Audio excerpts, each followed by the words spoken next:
going on, dudes and dudettes? So USC did make a couple more future offers for that defensive line classes in 2025 and 2026. In 2025, they offered a four-star defensive lineman, Kevin Otis, and in 2026, they offered the number one edge player in Hezekiah Harris. Hopefully I'm saying that correct, but yes, like I said, Coach Henderson has been doing a lot of dog work and a lot of big time recruiting, especially out into the future. I kind of always assumed this was kind of like a pit stop for him at USC to build up his resume, but I don't know, maybe he looks like he's staying for the future and trying to do a lot of the stuff he promised. So definitely very happy and excited about how this is going so far. And then yes, during the at least preliminary, like some interviews and all that stuff, once Caleb Williams got to talk with the media at the NFL Draft Combine, apparently he's not going to be allowing any of his medicals to go out there. Obviously, all these teams that he will be interviewing with separately will get all those stats and all the medical examinations and stuff, but he doesn't want his information out there, apparently, to a lot of the other teams that are obviously not in the position to draft him, which makes somewhat sense. And obviously it takes a long time for all these different doctors from different teams to do their own process and stuff, so it does make sense. But he is talking to quite a bit of more teams than I thought that he was going to, because you would think it's just going to be teams in the top 5 or 6, but obviously the Chargers at 5 aren't going to be talking with him, but he is definitely going to be talking with a lot of teams. Obviously he has to start off with the Chicago Bears, but then Washington Commanders, Las Vegas Raiders, Minnesota Vikings, Atlanta Falcons, New England Patriots, and the New York Jets and Giants as well. So yeah, a lot of teams, especially a lot in the top 10 and even some right outside of the top 10. So maybe he thinks they're going to move up and get him and draft him. I don't know. It's going to be pretty tough for some of those teams picking way later, even past 10, to go up and do that. But if anything, as long as he doesn't go to the Raiders, I'm all good with that, because I do not want to have to deal with him for the next foreseeable future on his rookie deal.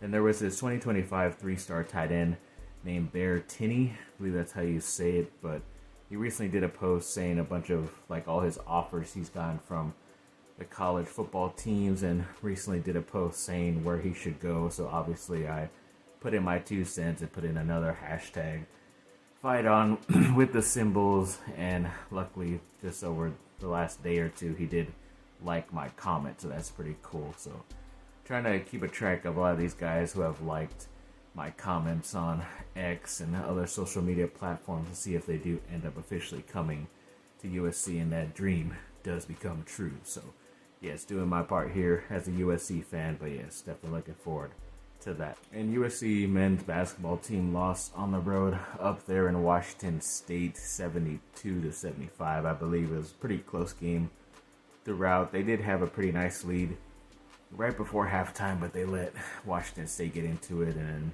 yeah, they eventually lost it. I was surprised to see that Washington State is ranked number 19 in the country, but I guess they are that good, or unless it's just how their record is. But either way, they had a chance to take down a top team, and they weren't able to, which sucks, but I'm pretty sure they're up there to play Washington again over the weekend, so we'll see how they do around that game. And then apparently a coach out there has kind of emerged as the number one target for Lincoln Riley to get a new running backs coach, and I believe he is from TCU, and his name is Anthony Jones Jr.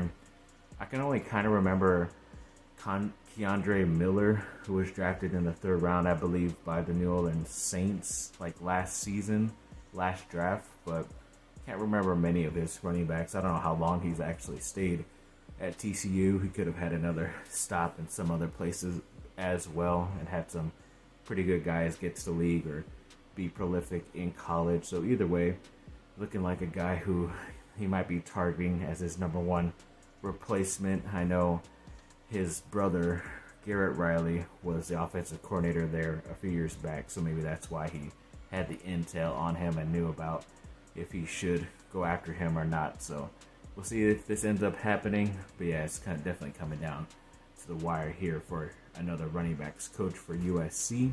Yes, the women's team were able to get a victory on the road at Arizona, winning 95-93 in double overtime. Raya Marshall, the center, had 26 points, 11 rebounds, and 2 blocks as well. So yes, a good overall victory for the women's side. I'm pretty sure they get Arizona State over the weekend as well. So yes, a lot of the USC schools, at least USC teams, on the road. So we'll see how they do once they come back home, hoping for some better results for both sides. And then, yeah, I believe it was the ACC that released their ACC opponents for like Duke and all the other teams. So Duke has some pretty good matchup, especially they get to play all the 3 teams that were added recently in Cal, Stanford, and SMU. But when it comes to games that are both home and away for Duke, they are playing North Carolina, Miami,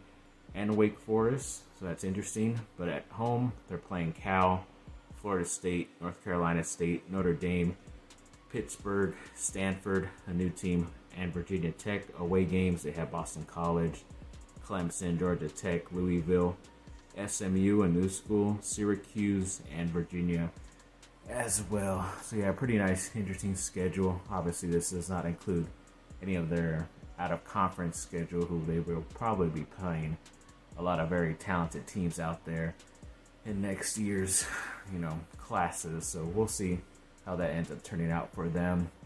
And I believe the strength and conditioning coach for the Duke football team recently won, I think it's from the company or some type of organization out there called the ITL. Never heard of that before. But apparently he won the Coach of the Year for that organization, which is pretty cool for him. Another notch to add to his resume. So it's pretty cool. Obviously, he was a big guy to keep around for Duke, and luckily they were able to do that with the new coach, Manny Diaz. So looking forward to seeing how he shapes these guys in the near future. A Northwestern offensive lineman, I believe, his name is Zachary Franks. It says he was committed to Duke the other day, but I think he's transferring to Duke because obviously in a lot of his profile pictures he still had pictures of him at Northwestern, so it's pretty obvious it's a transfer and not him signing out of high school. But either way, they get another really good and smart offensive lineman to come to play at Duke. So yes, definitely looking forward to seeing when he does contribute to the team. Yes, the Lakers did play Thursday night against the Wizards in a back-to-back. They went into overtime but were able to get that victory 134-131. Anthony Davis had 40 points, 15 rebounds, and 3 blocks as well. LeBron stepped up. I think he's before this game, only 40 points away from surpassing 40,000 total points, and obviously just even passing Kareem's at 33-something thousand when he did it a year or so ago. That was pretty crazy, but to now be surpassing that high of a number is pretty awesome and pretty crazy. I'm pretty sure a lot of people will still be hating on him when he does it, but it's obvious when you don't get hurt as much as he has in his whole entire 20-year career, you're definitely going to be getting a lot of stats and records and all that stuff. So I'm pretty sure we will be talking about that the next time they play. I think they play Saturday against Denver, so it's going to be a pretty big-time matchup on ABC. So looking forward to that this weekend.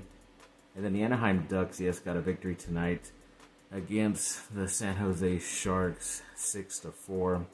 It's pretty close towards the end. They were only winning 5-4, but they probably got an empty net goal as well. So congrats to them for getting that victory Thursday night. And then, yeah, we finally got some more word on Caleb Foster's injury, the Duke guard, because he was hurt also, along with Kyle Filipowski in that game against, Wake Forest over the weekend. And it looked like it's an ankle injury, which he will be missing some significant amount of time, according to head coach John Shire. But it is sort of manageable because now they can play guys a little bit more like Jalen Blakes, who is on the bench, who is also at that point guard position. They obviously still have the super senior Jeremy Roach, and Tyrese Proctor is back from injury also. And obviously Jared McCain has been the star freshman for this team this year. So, I mean, if they could still make their season last long and into March, maybe he comes back in the later rounds. You never know. But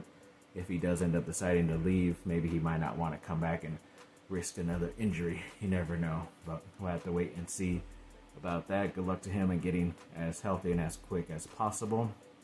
And then a little bit of miscellaneous news.